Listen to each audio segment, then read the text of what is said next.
melhor time da história do Ramon Dias como técnico era esse daqui do River Plate. Tá? Então ele jogava, naquela época se jogava 4-2-2-2. Isso foi mudando, né? Então ele tinha Hernan Dias, que era o quarto, Hernan Dias, Celso Ayala, que depois jogou no São Paulo, Rivarola, Altamirano ou Sorin, Astrada, Almeida. Astrada depois foi jogador do Grêmio. Cedrez e Francescoli, Ortega e Crespo. Era assim que jogava aquele River Plate. Mais recentemente, com Emiliano Dias como seu assistente, filho e fiel escudeiro, o Vasco jogou muitas vezes assim, com 4-1, que é como o Corinthians Antônio vinha jogando. Então ele pode fazer o Ranieri de primeiro volante igualzinho que o Cruz estava jogando, mas ele variou muito.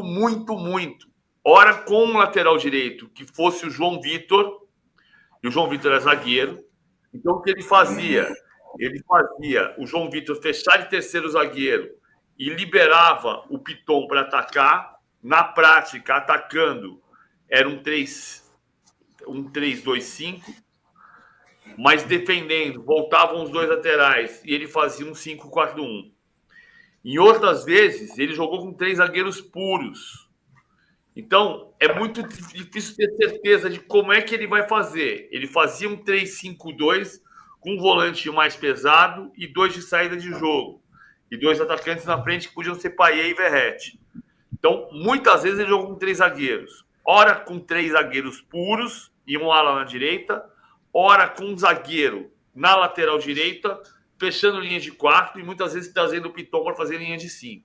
A gente vai ver muitas vezes o Corinthians, enquanto não tiver estabilidade, e não tem, jogando ou se defendendo na maior parte dos jogos, num 5-4-1, por causa dessa mobilidade. Um ponta que vira atacante, um lateral que vira...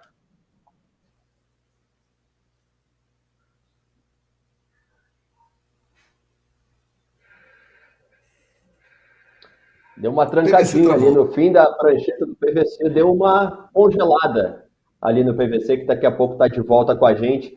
Mas acho que deu para entender direitinho como é que funciona o time do Ramon Dias, muitas vezes defendendo com linha de 5. Conclua, PVC. Isso, conclua rapidinho ali. Acho que estava quase no fim. No final das contas, ele faz um 5-4-1. É o que vai acontecer muitas vezes para se defender. Perfeito.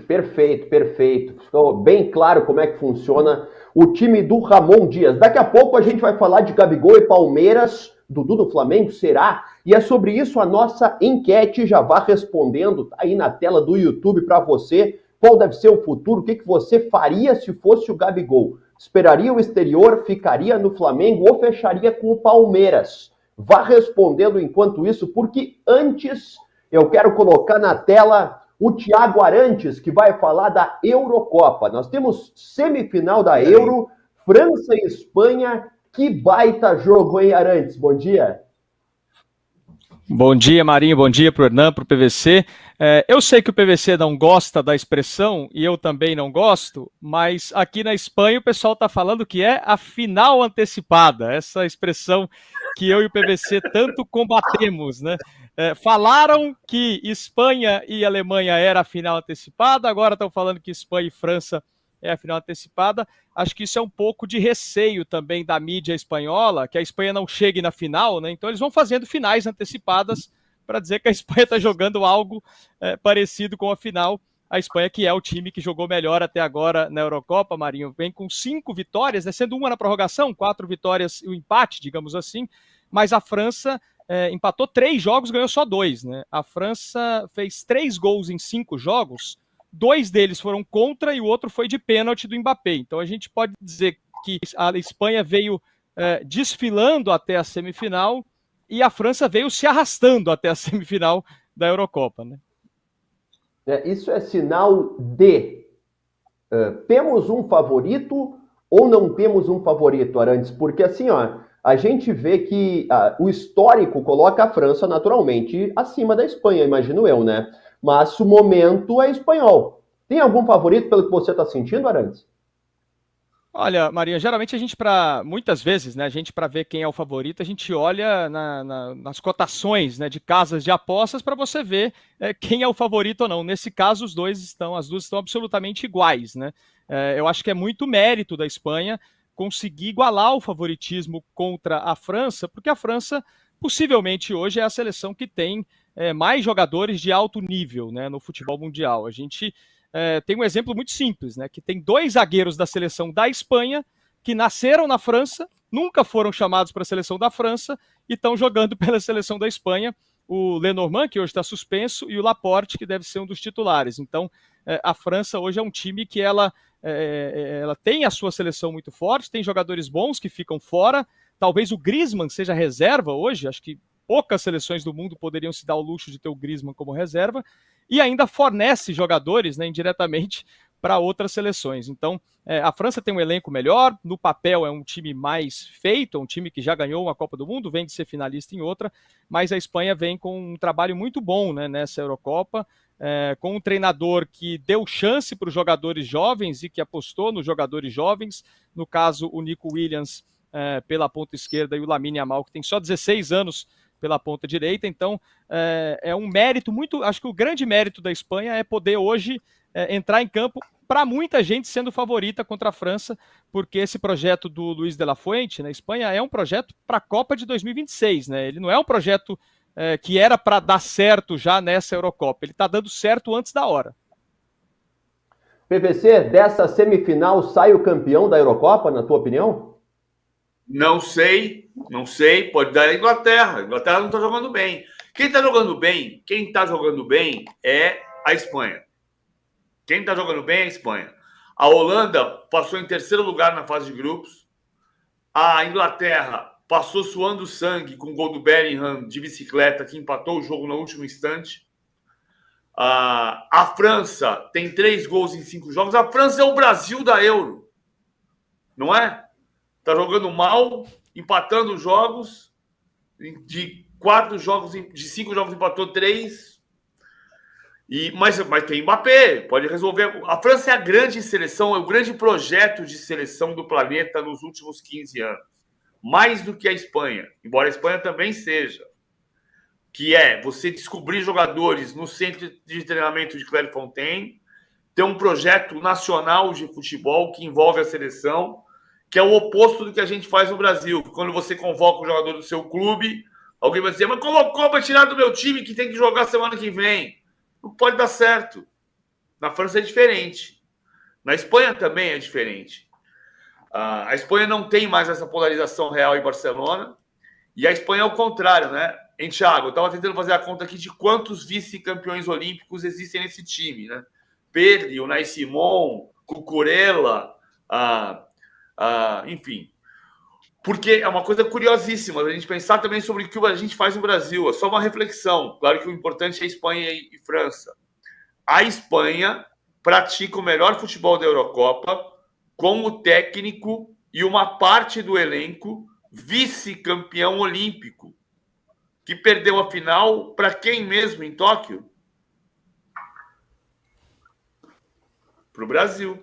Pois é, PVC, só para a gente repassar rápido aqui, ó, tem o Unai Simon, Cucurella, o Mikel Merino, que fez o gol da vitória contra a Alemanha, o Zubimendi, que é o parceiro do Mikel Merino na Real Sociedad, que também entra em vários jogos, o Oyarzabal, outro da Real Sociedad também, tem o Pedro, que está machucado, não vai jogar hoje, e o Dani Olmo, né, que deve ser o substituto do Pedro, que tem entrado muito bem também nessa Eurocopa. O Dani Olmo, que tem uma história até curiosa, né? Ele foi jogador do Barcelona durante muitos anos na base, ele viu que ele não ia ter espaço, não ia ser aproveitado no Barcelona, ele foi jogar na Croácia, fez algo que na época ninguém entendeu nada o que ele fez, e aí ele foi crescendo no futebol da Croácia, foi para a Alemanha, e hoje é um dos jogadores, um dos melhores jogadores, né, da Espanha, um dos destaques da Espanha. Uma Espanha, né, PVC, que como a gente dizia, não é um projeto tão vencedor ainda quanto o da França, mas tem jogadores que realmente nessa Eurocopa estão aparecendo muito bem. O Fabian Ruiz também, né, outro desses jogadores, um jogador que no PSG ele é coadjuvante e que vem para a Eurocopa e faz uma Eurocopa incrível até agora, é o artilheiro da seleção espanhola, o Fabian Ruiz, o Nico Williams, né, que todo mundo falou durante anos do Iñaki Williams, que é o irmão mais velho dele. O Nico Williams veio aí. O Iñaki Williams nunca foi convocado para a seleção espanhola, foi jogar pela seleção de Gana, né, os pais deles são refugiados, né, de Gana na Espanha, e o Nico Williams hoje é cotado como um dos principais jogadores da seleção da Espanha e da Eurocopa, e tem o Lamine Yamal também. Enfim, é saber aproveitar o talento que aparece na Espanha, né? A França, ela tem, o PVC dizer que é o grande projeto de seleção dos últimos anos. A França tem muitas opções, né? Elas podem se dar o luxo de perder jogadores nascidos na França para outras seleções e ainda assim tem uma seleção muito forte. A Espanha é um pouco o contrário, né? Ela aproveita ao máximo o que ela tem, porque se você olha a seleção da Espanha hoje, você não consegue falar tal jogador que é muito bom ficou fora da convocação. É muito raro você ver bons jogadores ficando fora. A Espanha está ali aproveitando 100% do que ela pode ter na seleção e está indo muito bem.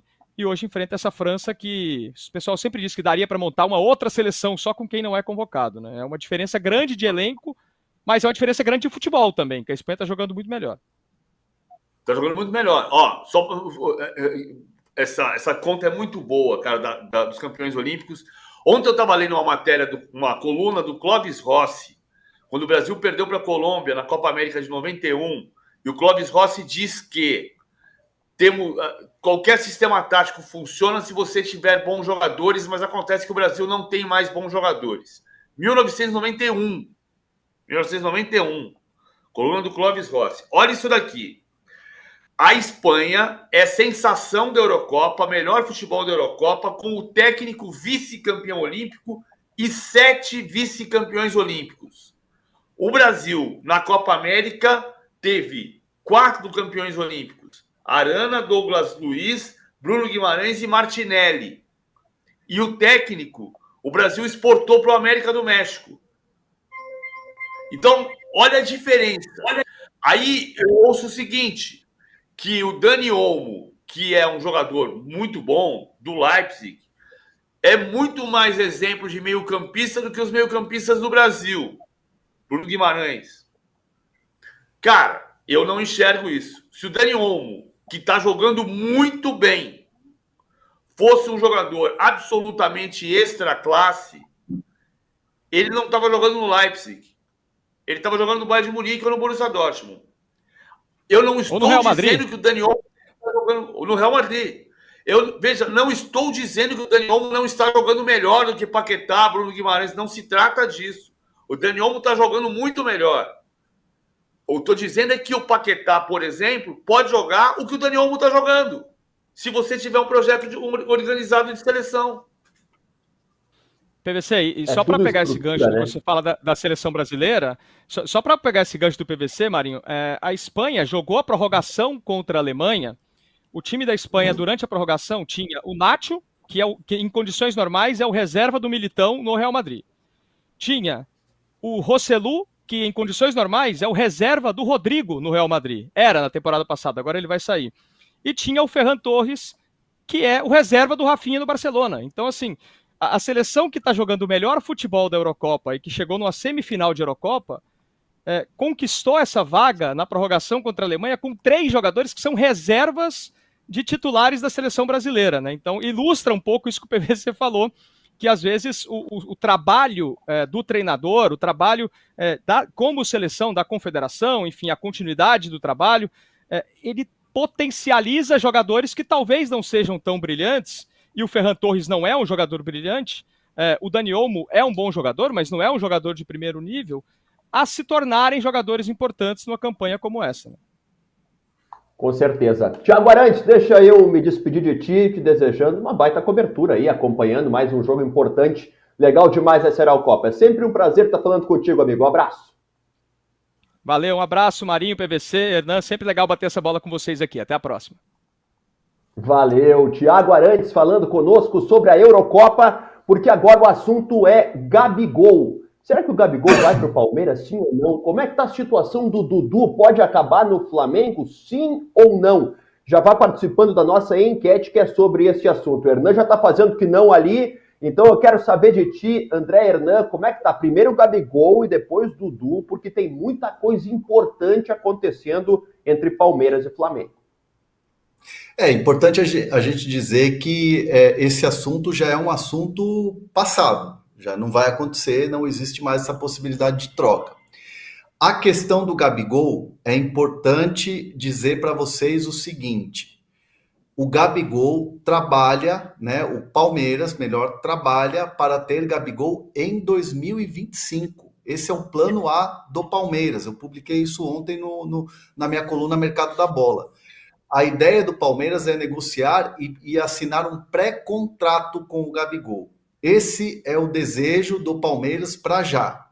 É uma negociação fácil? Não é uma negociação fácil. O Palmeiras já fez os contatos, o Palmeiras está negociando diretamente com o staff do jogador, diretamente com os empresários, o Júnior Pedroso, o pai do Gabigol, que é muito ativo nas negociações, enfim, todo o entorno ali da empresa que gere a carreira do Gabigol. Porém, o Gabigol quer, e isso eu falo desde o começo que começou essa novela, desde que começou essa novela de renovação com o Flamengo, o Gabigol quer ter uma saída do Flamengo tranquila, do tamanho que ele tem no Flamengo. Então, assim, o primeiro passo, o Gabigol ouvirá as propostas, está ouvindo o Palmeiras, e aí depois vai tomar a melhor decisão. O Palmeiras quer se cercar e quer garantir esse pré-contrato. Essa situação do Gabigol vir imediatamente para o Palmeiras seria o quê? Como é que o Palmeiras enxerga isso? Uma oportunidade de mercado, envolver jogadores numa troca. E essa troca na questão do Dudu, né, que movimento entre os clubes, não foi algo que aceito pelo Dudu. Dudu tem noção de que não jogaria hoje no Flamengo. Então é uma situação que não encaixa. Obviamente, se o Flamengo quiser outros atletas, o Palmeiras está aberto à negociação. Mas não me parece ter um clima. E aí eu não estou falando de disputa, de briga, nem nada. Estou falando de clima de rivalidade hoje, pelos tamanhos de Palmeiras e Flamengo e pelos títulos que disputam. Não me parece ter um clima para se ter ali uma negociação como dois clubes, por exemplo, que não são rivais dentro do campo e disputam título, os principais títulos que estão ali na temporada, né? E PVC, eu imagino que não seja pertinente para o próprio Flamengo liberar um jogador ou facilitar, como disse o Hernan, a ida de um jogador como o Gabigol para o rival que é o Palmeiras, né? Não é. Mas vamos só colocar algumas coisas no ponto. Ontem, o GE publicou, na notícia da Bruno Rodrigues e Letícia Marques, que o Palmeiras entregou o pré-contrato, né? O staff do Gabigol, ontem, no final do dia, negava que tivesse recebido o pré-contrato. Mas o Palmeiras confirma, informalmente, o Palmeiras confirma, não o pré-contrato. É uma sutileza, mas é importante deixar claro. Não existe um pré-contrato escrito, formatado, não existe uma minuta de um pré-contrato. Então não tem pré-contrato. O que o Palmeiras fez foi entregar uma proposta que tem tempo de contrato. O Palmeiras não confirma, mas é possível que sejam 4 anos. Tempo de contrato, valor de luvas e valor de salário por esse período de contrato. O Palmeiras entregou uma proposta, não é um pré-contrato. A partir de um aceite dessa proposta, pode-se sentar e elaborar um pré-contrato. Isso, o staff do Gabigol, embora o staff do Gabigol não diga, isso foi entregue para a gente que trabalha com o Gabigol. O que o Gabigol ainda continua dizendo neste momento? Que o Gabigol não pretende sair pela porta dos fundos da Gávea. Então, não está em questão. Pode assinar um pré-contrato amanhã de manhã? Pode. Mas a ideia nesse momento ainda é que o Gabigol tem tempo e não quer sair pela porta dos fundos. Então, a ideia não é divulgar pela imprensa que assinou um pré-contrato com um clube rival. Veja que eu não estou descartando completamente esta hipótese. Mas a ideia do Gabigol não é fazer com que o Flamengo saiba pela imprensa que ele já assinou um pré-contrato. Nesse meio de caminho, ele tem tempo. ele pode pedir um prazo para o Palmeiras para responder sobre essa proposta, ele pode ficar com essa proposta na mão e entender se daqui a uma semana ou 10 dias se essa proposta ainda vale, esperar para saber, esperar o final da Eurocopa, por exemplo, para saber se vai ter proposta de um clube da Europa concreta, ou se vai ter uma outra hipótese melhor do que a proposta que o Palmeiras ofereça, ou se faz uma contraproposta. Então, não tem pré-contrato neste momento, nem minuta de pré-contrato. Normalmente você vai fazer o quê? Avançamos, beleza? O que eu estou te propondo te interessa? Então tá, então eu vou mandar o meu jurídico fazer uma minuta do pré-contrato para te mandar, para aí você ler e ver se está tudo certo. Aí a gente assina o pré-contrato. Não está neste momento.